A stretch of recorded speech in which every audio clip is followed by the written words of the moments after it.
So let's start, and maybe before we get into this topic itself, this is in fact one of the most interesting, most challenging topics of all time. And but we'll just do a quick recap of what happened in the last episode. So we did talk about why enterprise systems fail. So I'm kind of provoking you further, generating interest, that you go back and look into the episode 5 as a must. And don't worry, the links will be there before we break off today. So we talked about the common mistakes enterprise blockchain systems fail because of, and the top barriers to blockchain adoption.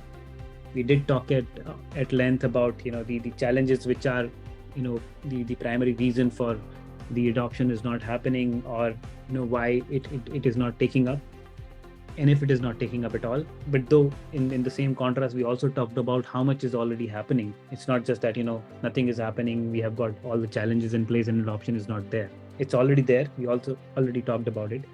And then the cost and scalability aspects. When you do an implementation, how does it matter, how much does it matter, and how do you take care of it? We did talk about it, not just in episode 5, but I'm kind of recapping everything which happened from episode 1 to episode 5. And then security and criminal activities.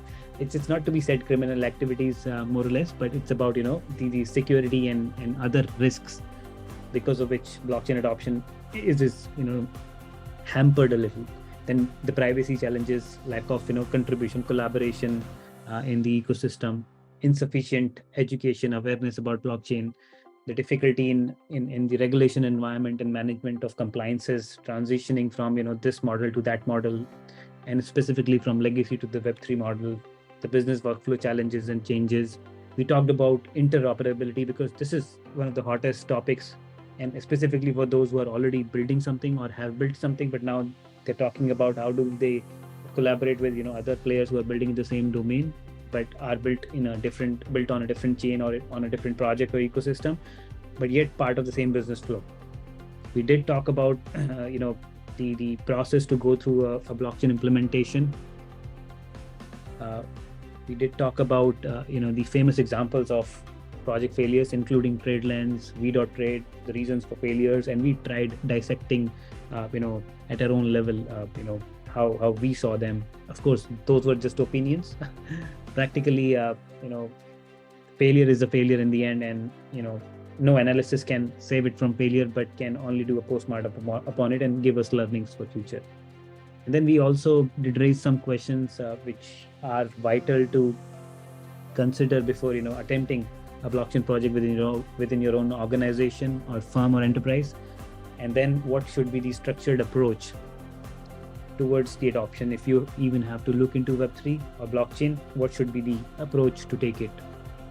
And then in the end, of course, when we talked about all the challenges, industry scenarios, incidents, security, interoperability, and implementation guidelines, we did have to talk about the best practices, because if you have to adopt, there has to be some sort of standard and some sort of guidelines, which we then in the end laid out. Now, today's session is, of course, about scalability from pilot to production. Considering, in those 5 episodes, we could establish that,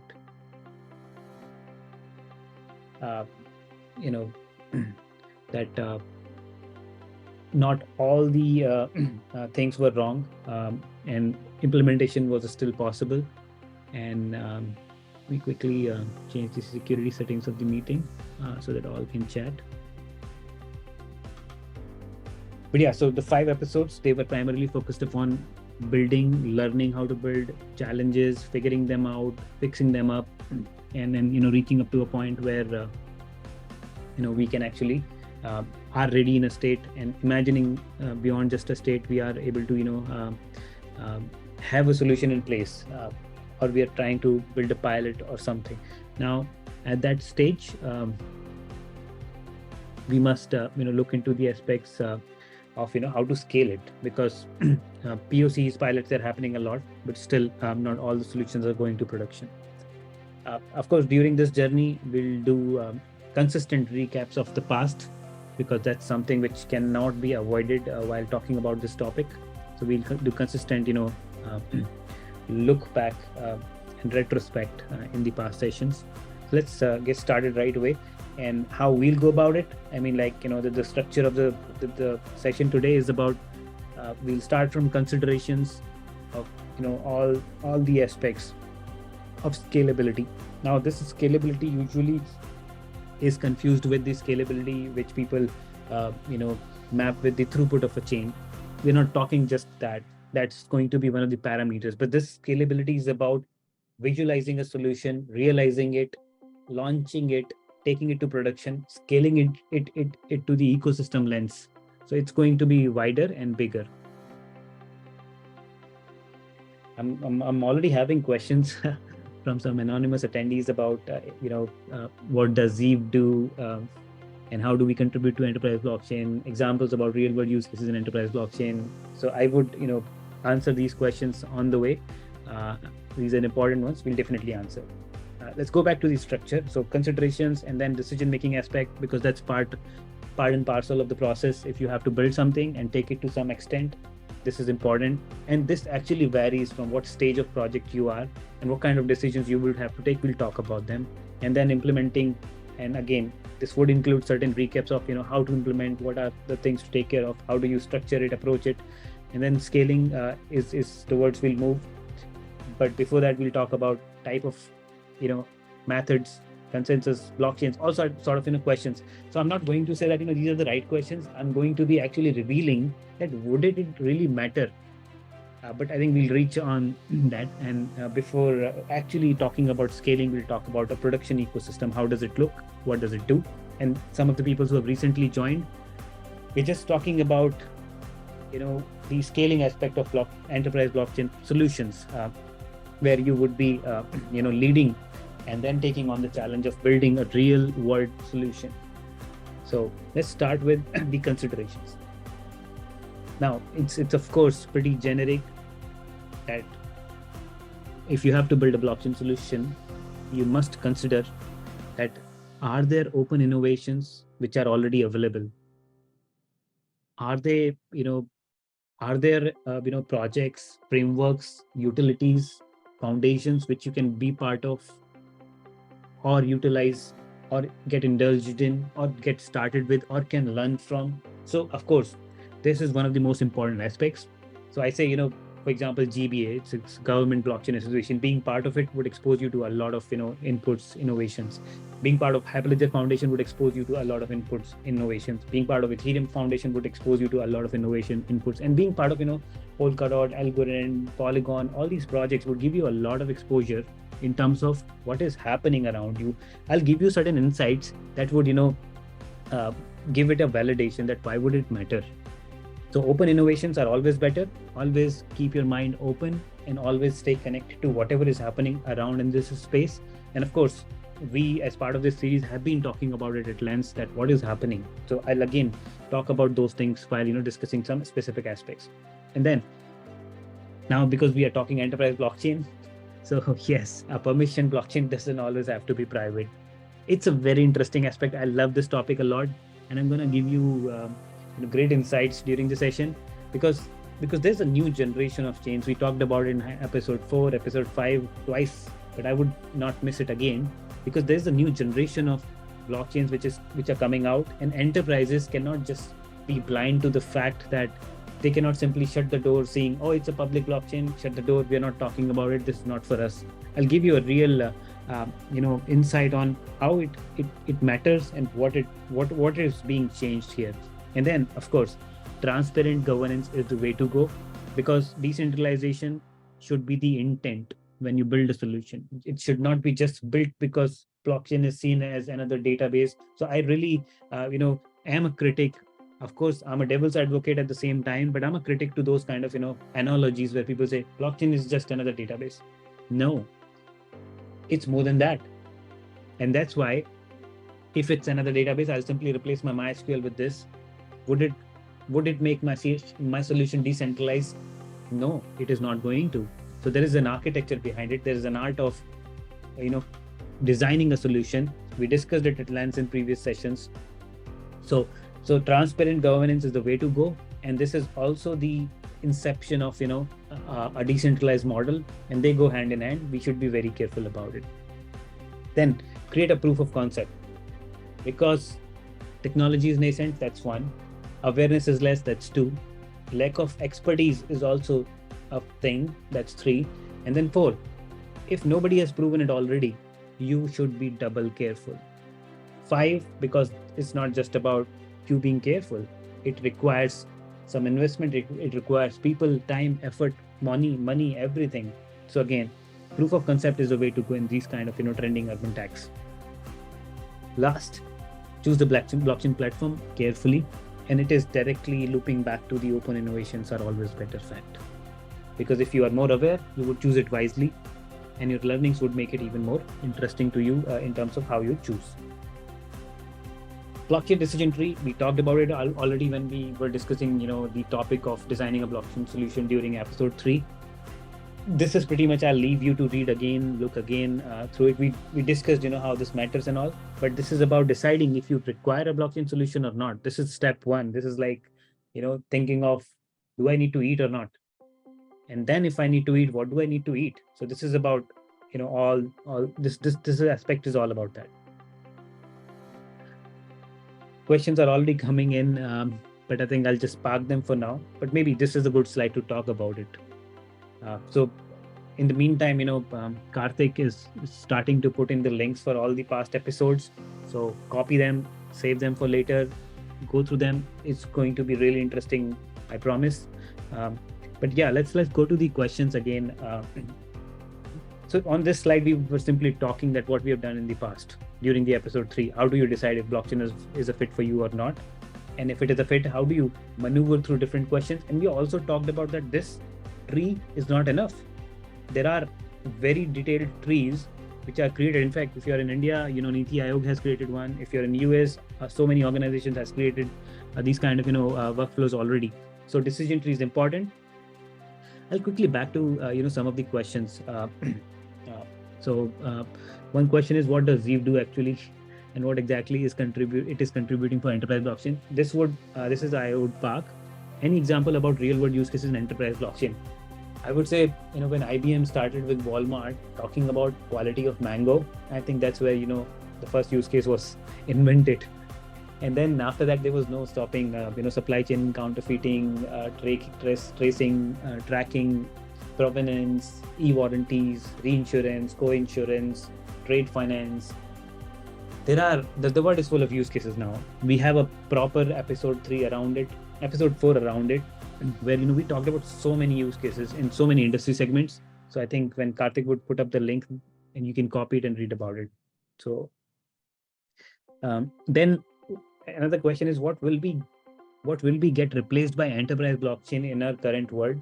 What problem is enterprise blockchain actually solves, and how robust is the solution that it is addressing? I think it's a lot of question. I'll park it because I'm sure we'll answer it on the way. So yeah, beyond just decision making and all, this is episode 1. This is from episode 1. It's a glimpse of episode 1, where we talked about cost of ownership of an enterprise blockchain solution. And we talked about, how in different scenarios of implementations, be it public blockchain, permission blockchain, transaction,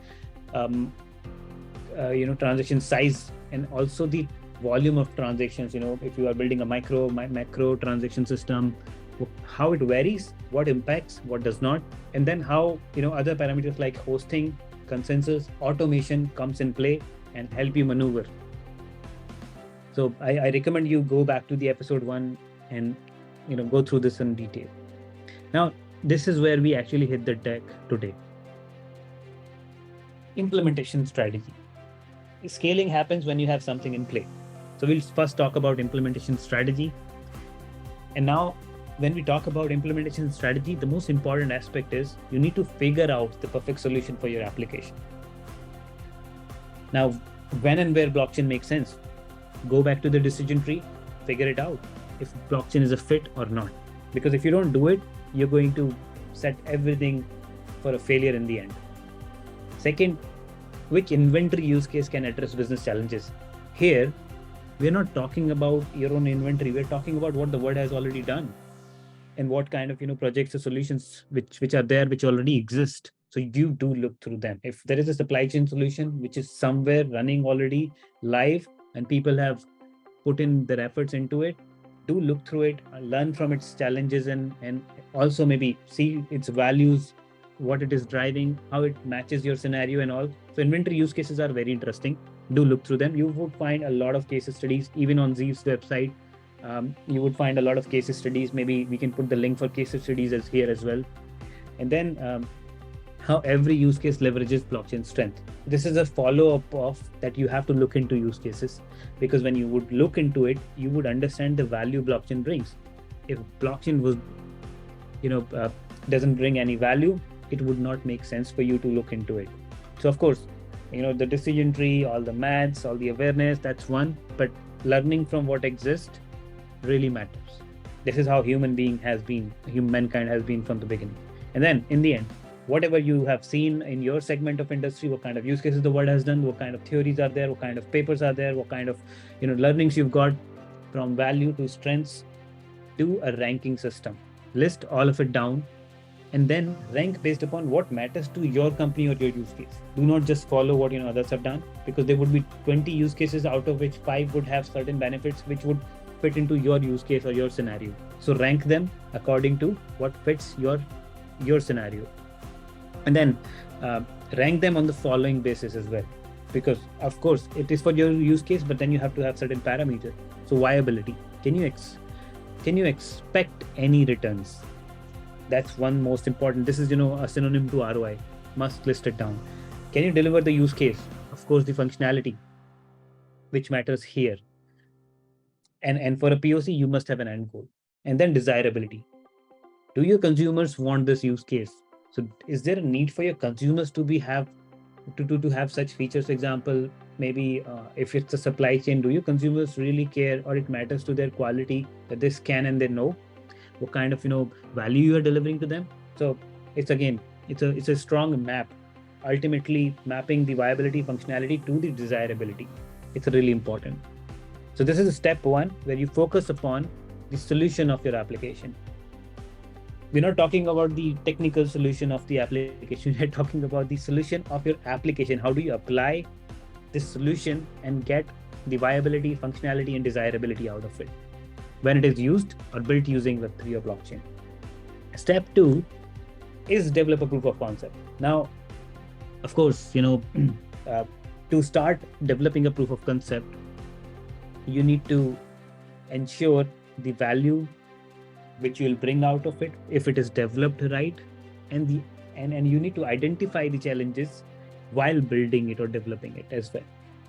Now, those could be many, and those could be multiple types as well.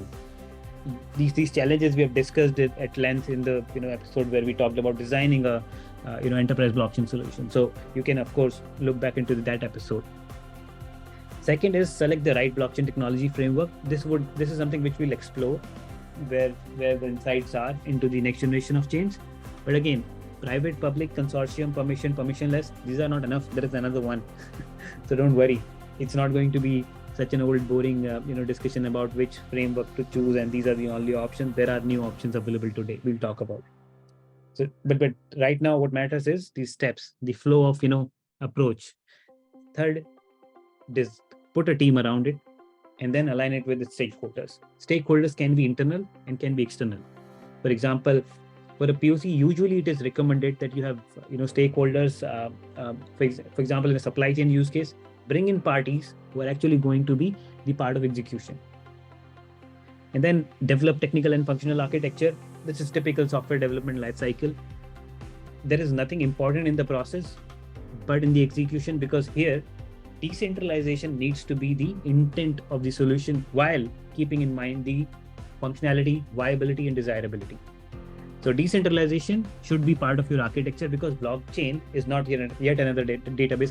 I'm boring you, I know, but it's not yet another database. So fit it right with the intent of including blockchain into your project. Do not just do it because you feel like doing it. With the right intent, you would fit it right. That's why this, in my opinion, is the most important step. And then define the minimum viable ecosystem. Of course, it's pretty much part of, aligning the stakeholders, and then, of course, drawing a boundary around it so that you would know and you can measure the outcome. Because if you are not able to measure the outcome, it is going to fail big time. And then just build it, test it repeatedly. I'm not talking software testing here. I'm talking the testing of the outcomes you wanted it to have, the value to drive, and the challenges that need to solve. So that's the test you have to do in the end. Of course, software testing would be some corner part of it, but we're talking about the implementation strategy and that testing. And let's move forward. How can we move forward without it? Don't underestimate the cost. That should be part of your strategy while developing a proof of concept. And that is where utilize as much as tools, existing platforms, automation services you have available. And this is where I think I would want to talk a little about Zeeve, because what AWS is there for today, that you don't have to set up your own data centers while developing a POC or a pilot of any software design. You don't set up your own data centers because that is seen to be a very big cost. Imagine if every software implementation of yours end up having a cost section which says buy 3 servers, a rack, power cables, 24/7 team, RAID hardware and all. It would increase the cost big time. But now it is like some few $100s written in some corner because you got clouds. You don't do that yourself. And that's why proof of concepts are reality in the digital world, considering such automation is available. But how about setting up a blockchain network for your tests? Imagine you are building on Hyperledger Fabric, R3 Coda, Avalanche Subnets, or Polygon Edge. Oh, this is real pain. Even if you have AWS or Google Cloud, setting it up is a pain. It not just takes time, it takes a lot of expertise, and time is also money. So in the end, we know that if you don't do it in a proper, simple way, you would end up creating a lot of cost burdens on yourselves during the POC itself. So that's where Zeeve comes in. It'll help you spin up these networks at a very low cost because it's a no-code automation. Anybody who can operate Facebook can create these complex networks by filling in some forms, clicking some buttons like you click on AWS, and then on any choice of your cloud. So you don't have to, and even if you don't have a cloud account for the POC, you can take the Zeeve managed services. So it's like, a few $100, your POC infrastructure is taken care of, and you only have to focus upon these steps: build, test, and Zeeve would allow you to create, delete those POC networks as many times as possible, with all the monitorings and other 24/7 monitoring hassles put aside. So that's what Zeeve does to answer that question. And this is how we contribute to the enterprise space, because we got a lot of enterprise customers. They're using the power behind their blockchain solutions with Zeeve, because they don't have to worry about large infrastructure cost and grill each other daily on ROIs, and yet achieve the 99.999% SLA, which is the enterprise SLA demand. So this solves all those problems. This is what we do at Zeeve. Now I'll move further to step 3. Now, what happens post-development scaling? So imagine you have a POC built already. You have repeatedly tested it, like we discussed in the last slide, or on the last slide. What happens beyond that? So you have to develop governance and operational models, because when you're doing it, in a controlled environment, it's comparatively easier. But in a proper environment, governance plays a major role in how it is to be operated. I'll just emphasize it a little by mentioning what it really means to decentralization. Imagine, I'll just go back on our episode 5 where we talked about real failures, trade lens and v.trade. Imagine in one of the use cases in trade lens, I'll be, I think, very honest and vocal and brutal about it. I don't mind if some people won't like it, being IBM fans or Maersk fans. So IBM and Maersk, these were the driving parties of those consortiums. Now, because of the lack of governance, they were ending up controlling it at the most. That's what is very unfair in a blockchain network. Why would you join a place where you don't have a say? Why would you join a place where you can't collaborate? So of course, they wanted collaboration. Other people didn't collaborate. One of the reasons was they didn't have enough say. So governance was like all lost. It was controlled by two major players. You can say in a way that two major players were running the whole solution while it was a consortium, and while it was so-called decentralized. But then things were like beyond this. It was not just this factor. But I'm emphasizing this factor because our discussion is around governance, so it's important.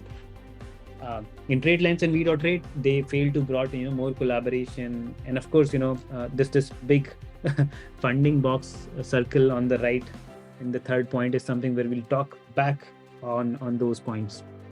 But then, so developing right governing model and operating model is required in how you would want it to be operated. The network, once it is live with all the desired stakeholders or participants, it needs to be clearly defined that what their role is, who would control or manage what kind of permissions they'll have, what kind of access they'll have, what kind of, by using all these words, in the end, I'm saying, what kind of governance the whole system will have with different participants coming in for different, solutions or situations or decisions. It's very subjective the way I said it. I'll give a very practical example. What governance would mean in a supply chain solution with suppliers, manufacturers, distributors, retailers in play. Imagine if there is SLA of, or maybe some promotional scheme of discounts or something for distributors. Now, who can decide if it should change or not? Who can decide the SLA in a pharmaceutical supply chain of a temperature parameter or pressure parameter for a specific vaccine while being in logistic is 2 degrees Celsius. Who should decide it?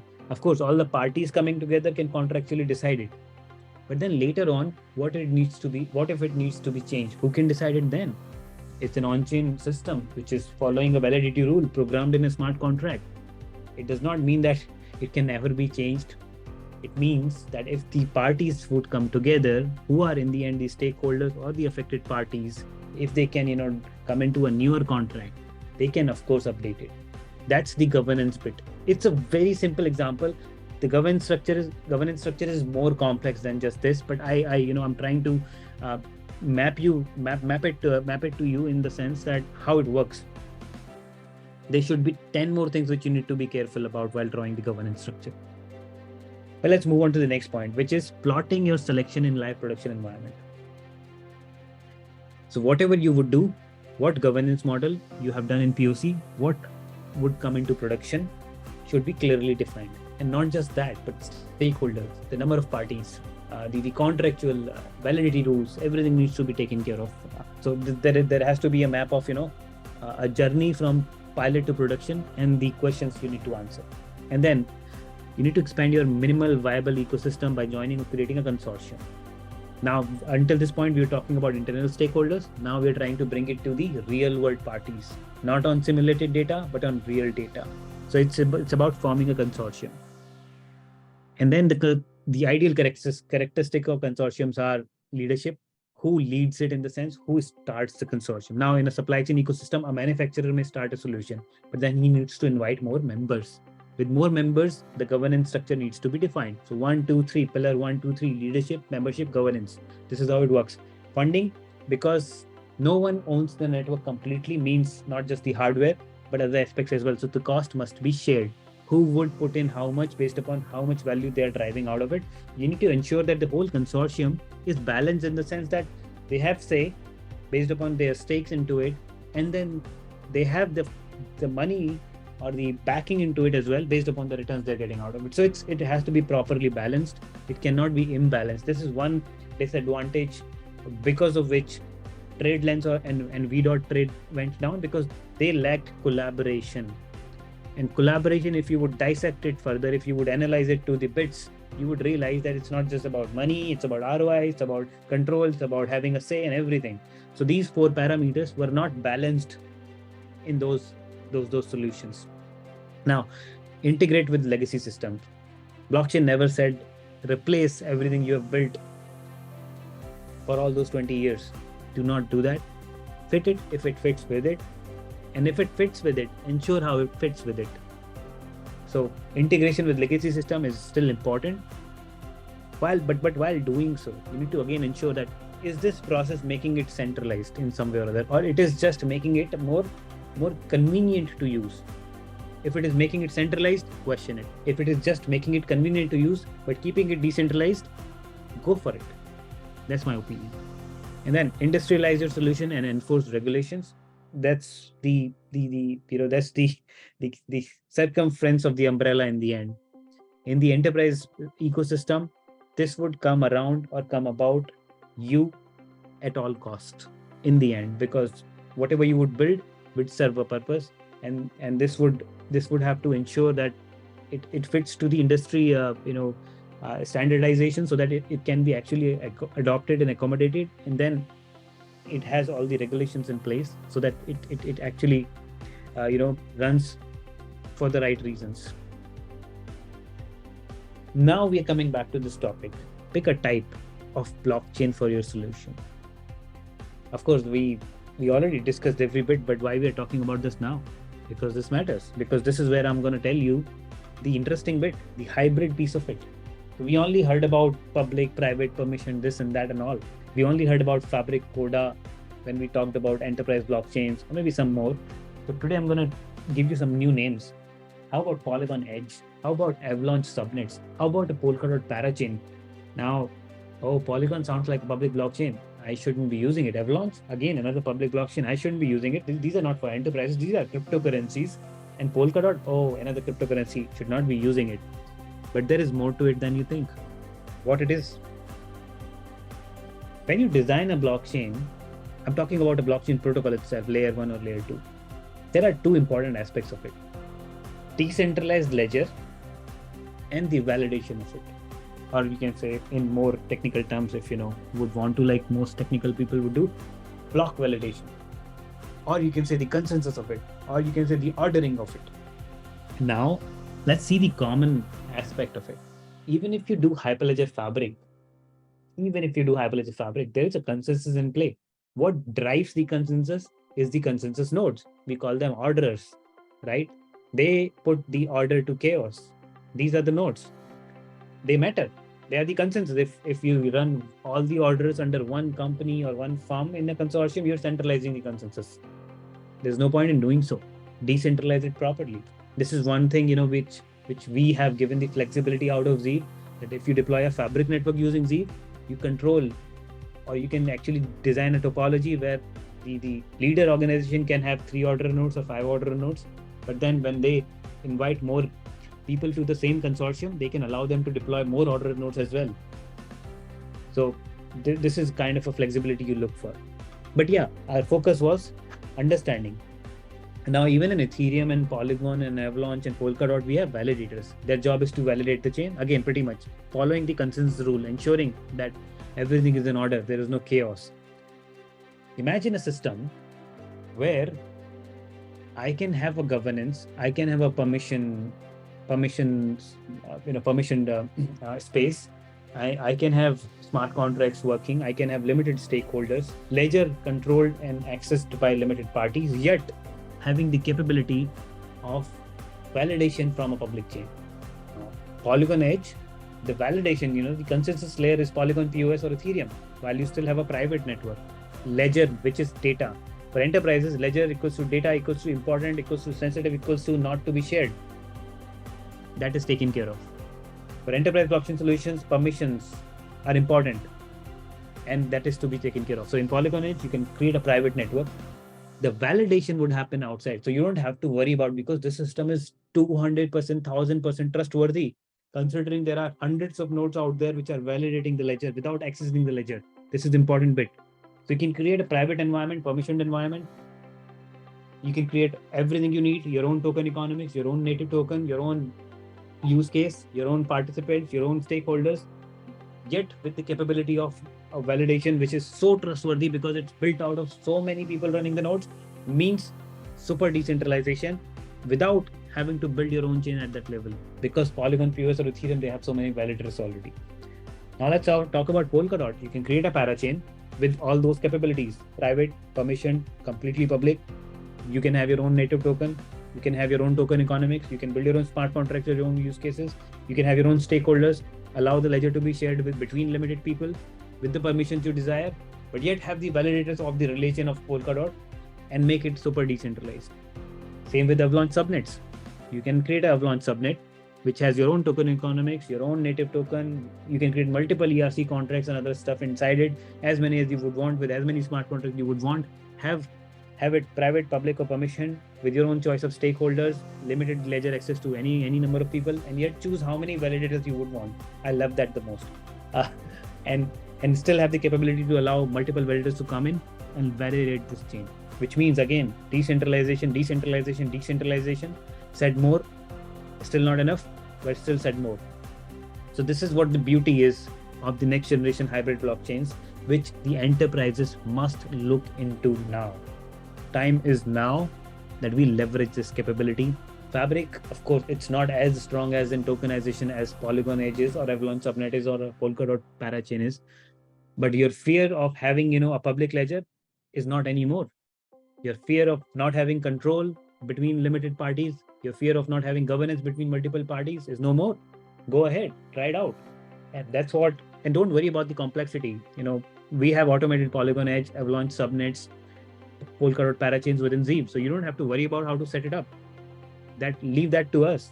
Just build upon it. And it does not mean that we don't support Fabric or R3 Coda. We still support those, and you're still open to use those. So yeah, that was the interesting bit. And that's where I now reveal it to you that you have more options than just Hyperledger and R3 in the enterprise blockchain space, and even more interesting, more capable, more capacity-driven options, more flexible options. Now, let's come to the point where everybody questions everybody in the enterprise space, but I question it differently. There are so many consensus algorithms, but does it really matter to you? Do you really care or really think about a consensus mechanism when you design a solution? If you're doing a supply chain solution, you deploy Hyperledger Fabric, you think of Raft, but the consensus which is driving everything, the block validation, does it really matter to you? Or the governance which really matters to you? There are consensus algorithms, they're proven, they're valid, they're strong.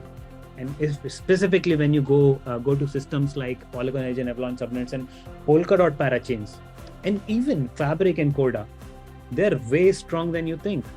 So this is one thing where you do not have to overthink today. There is no point researching. Leave it to the students and faculties and researchers at the universities. They would come out with better. Leave it to the innovators. You don't worry about it. You have options. Go ahead with whatever is available. Of course, I'm not saying go with the Dragon Age algorithm like POW.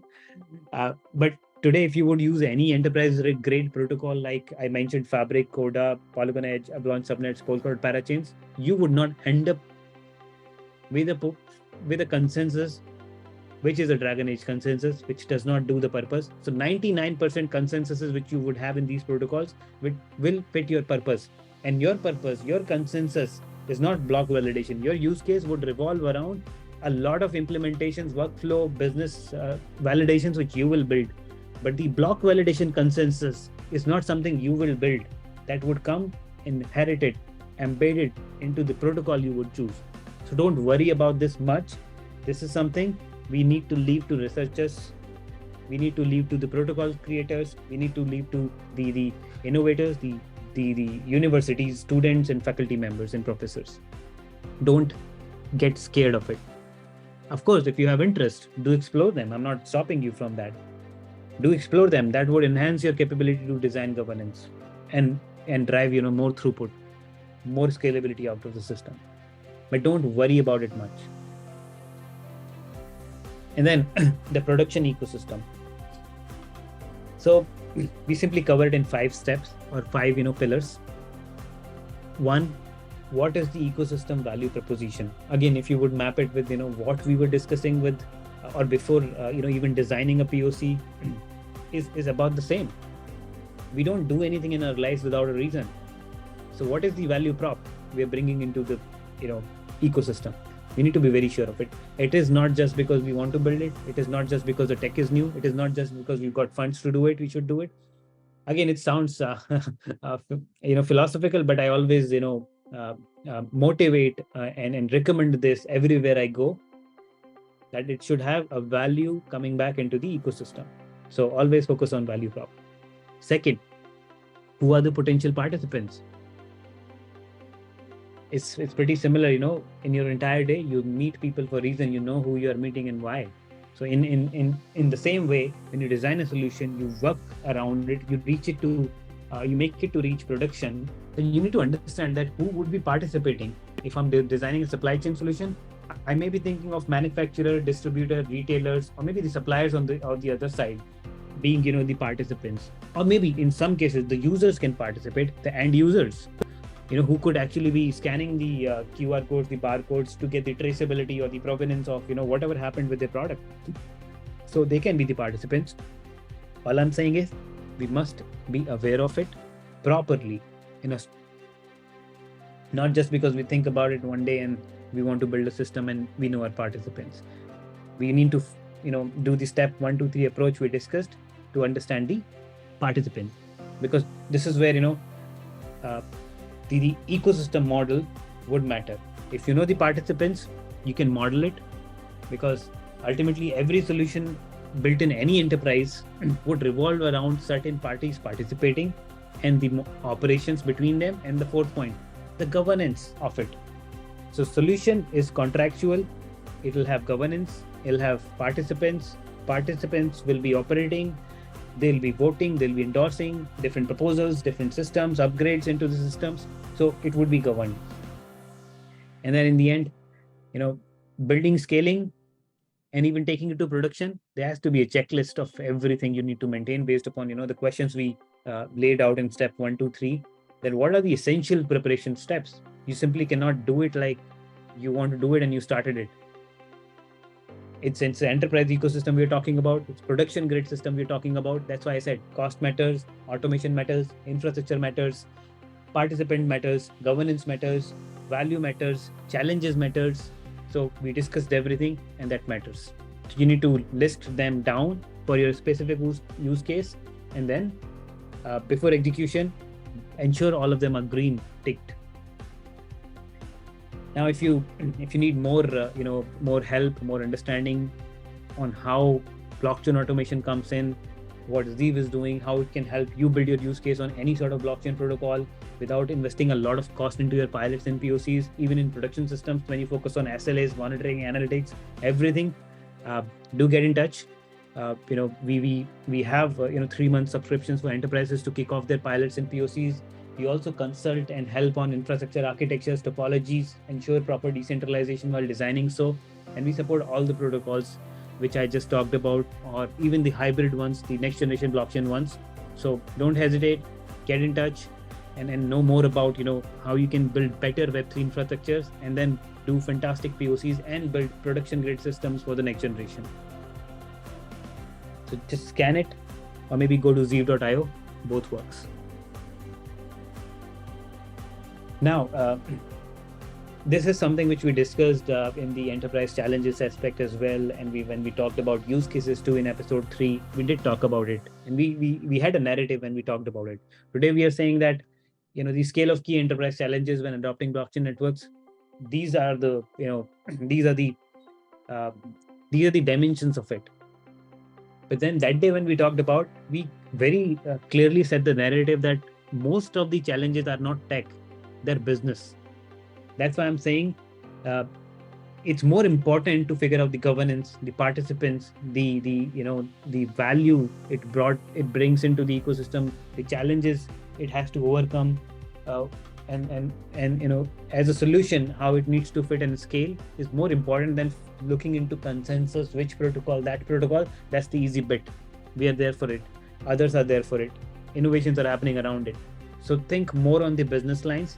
That is the primary challenge why enterprise solutions are not happening much, if not happening, and or you can say in case if they are failing, that is one primary reason they're failing. If you need to grab a quick eye on what you should be looking at in terms of stack. So the Zeeve logo is the bottom layer, the bottom of the bottom layer.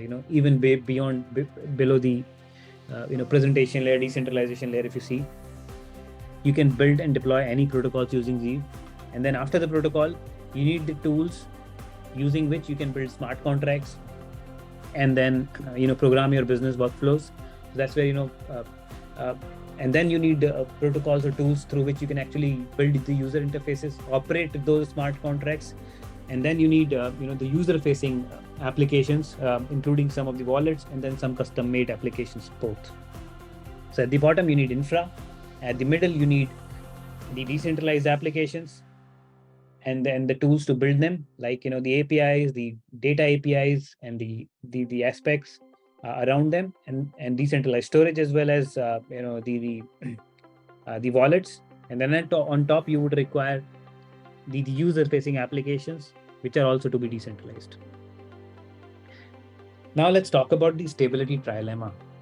This is one aspect, again, I emphasize that don't worry about these things much, because they would come around if you would answer all those questions in step 1, 2, 3. This is going to be a cakewalk for you. But even if it bothers you, I'll talk about the trilemma first. That if you're going to build a solution which is going to be decentralized, then you might end up having scalability challenges, because people talk about throughput. If the consensus nodes are many, what problem Ethereum has today, you would have scalability challenges. But of course, if you would try to solve scalability by controlling the validation nodes to some number of nodes who are controlling the whole network, you would then have decentralization challenges. But in a case where you try to solve both of them, which means if you're trying to be more scalable by limiting the number of nodes, then you would also have security challenges, because now it is easy to overcome the blockchain by being maybe Sybil, maybe using a Sybil attack, or maybe overrunning the network, creating more influencers, adversaries. So it's a trilemma, and that's why it is called a trilemma. Now, if you go Ethereum Bitcoin way, the Polkadot way, and all, I'm not saying Polkadot way. I think I should not say it right now, because I'm keeping it for later. If you go Ethereum, if you go Polygon should not be talked here as well. I think I'll just talk about Ethereum for now. Ethereum itself is something which should not be talked about in terms of scalability, because now they're coming up with sharding in 2.0. Sharding is an interesting way of distributing a ledger into multiple ledgers. I have my own opinions around it, but you have protocols like public protocols, which are more decentralized. You have protocols like Hyperledger protocols, which are Fabric and even Coda and all, which are more scalable, but then but because they're centralized, and they pretty much sound like building a Web 2.0 application.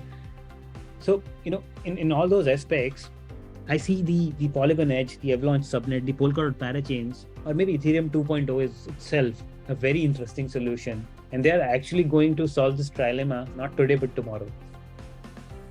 It's practically never solvable.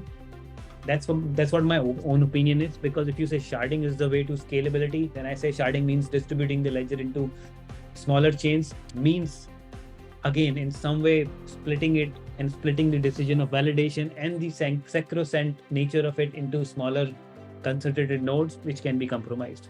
If you say that the subnets on Avalanche, Polygon Edge on Polygon, and parachain on Polkadot are the way to do it because the validators are public, I still believe yes, because that's a better way, that you can have private chains and all, permission chains and all, and yet have the public validators come in play. So I think that's the best option we have available today. If you go ahead with Polygon Edge, Avalanche subnet, or Polkadot parachains, these are the three best options I would suggest if you have to build a very futuristic use case which would scale yet remain decentralized, which would ensure security yet provide you capability to build permissioned systems. So I think this is unlimited content here which you can talk about. So I would simply put us to rest at this level. So my recommendation is these three protocols, but yeah, still don't hesitate to use Hyperledger framework or R3 Coda, because they are still there and they would give you a good ground to start, while you can still upgrade them later. This is something which I'll leave for food for thought. Read later, because this is a very vast topic, and it is based upon your own understanding. You would have to learn, and then if you feel like there are gaps in learning, you can go back and learn more, and then try to understand it better and then fit it to the context. But it primarily talks about after the trilemma, how do you see and analyze a blockchain solution at a technical level, at a scalability level, and from the level of business workflows between so many ecosystem solutions when built tomorrow, around so many different blockchain products. So it covers everything, pretty much everything you gotta have.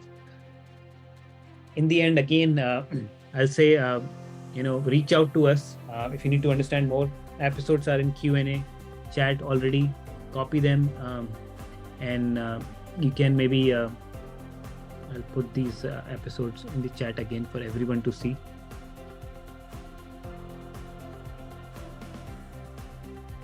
So here you go. These are the episodes. 6th is there. We'll put it out as well. I see a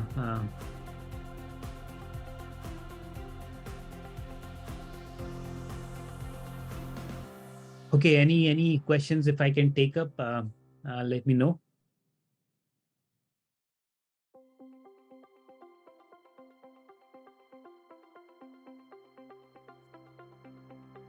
I saw a hand, but that went down.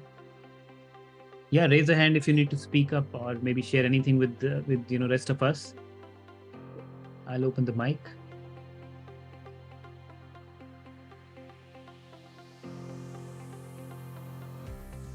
Ask anything if you have to. We still have 4 more minutes.